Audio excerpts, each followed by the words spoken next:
Hi, Ken Gosnell here with CEO Experience, and today I want to come to you with a message that I believe will help you in the most difficult and trying times of your business.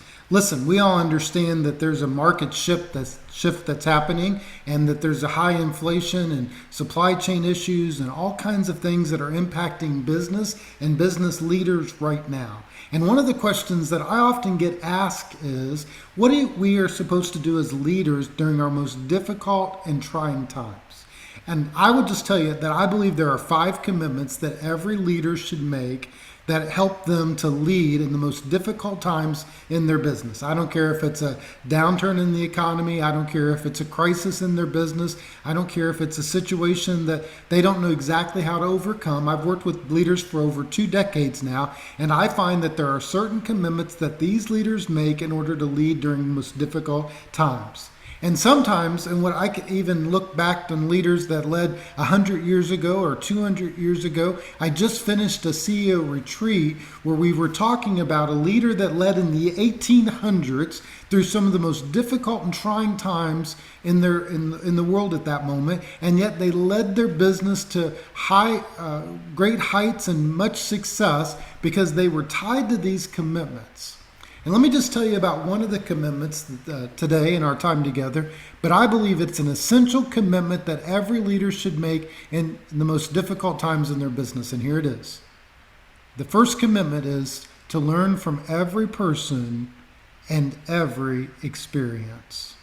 Now that might seem trite and simple and an easy thing to do, but in reality, it's very hard in application. Sometimes as leaders, we're so focused on our goals, we're so focused on the things that are happening around us that we miss the essential information that's coming from the experiences and the changes and shifts that are happening in the marketplace. But the wise leader understands that every person and every experience has value to teach them.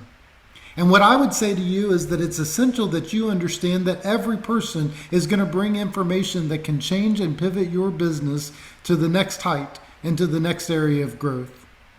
Many times leaders come to me and they want me to partner them up with somebody that has reached a higher peak than they've experienced. So if they're $1 million business, they want to learn from the $3 million business. If they're a $3 million business, they want to learn from the $5 million business. If they're a $100 million business, they want to learn from the $300 million business or the $500 million business. And here's the problem with that scenario. It is great to have somebody that's done it before you, but the reality is how they did it's probably going to be different than how you do it. And matter of fact, the reality is that most people, when they experience new heights in their life and in their business, they do something that they're designed and created to do for the very first time, and they can't replicate somebody else's success. How many people flew an airplane before the Wright brothers stepped out and did it? They didn't learn from somebody else, but they did learn from their experiences, and they did learn from others. How many computers got typed on before Steve Jobs did it first? I mean, he did learn from his experiences and he did learn from the wisdom of others, but he did what he was called to do on his own, and so are you. But you have to learn this fundamental fact that every person has value and every experience can teach you something. And that is especially true in the most difficult and trying times. When there's high inflation or supply chain issues or changes in the demand in the marketplace, or employees that are frustrated and quiet quitting. It is imperative for the leader, the wise leader, to learn and to listen from every experience and every person.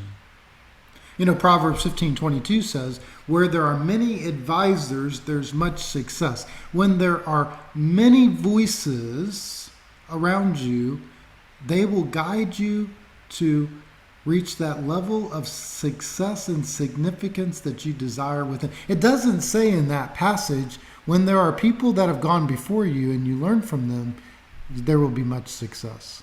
It doesn't even say in that passage that you should find the guru that knows it all, and they're the ones that have walked out before you, and there you will find success. No, what it says is where there are many, much, a lot, various advisors.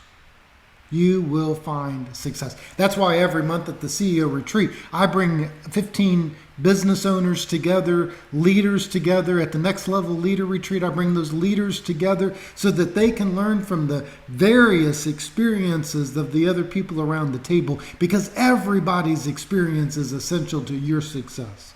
Everybody's voice is essential to your information and your wisdom and your gaining insight. That's why we should look to the leaders of the past and the leaders of the present to continue to teach us and to grow us and to shape us and to change us and to motivate us and to inspire us. Yes, the wise leader doesn't discount the value of others or the value of their experience. The wise leader makes a commitment to learn from every person and every experience. And when they do, they will hear the words, "Well done, good and faithful servant."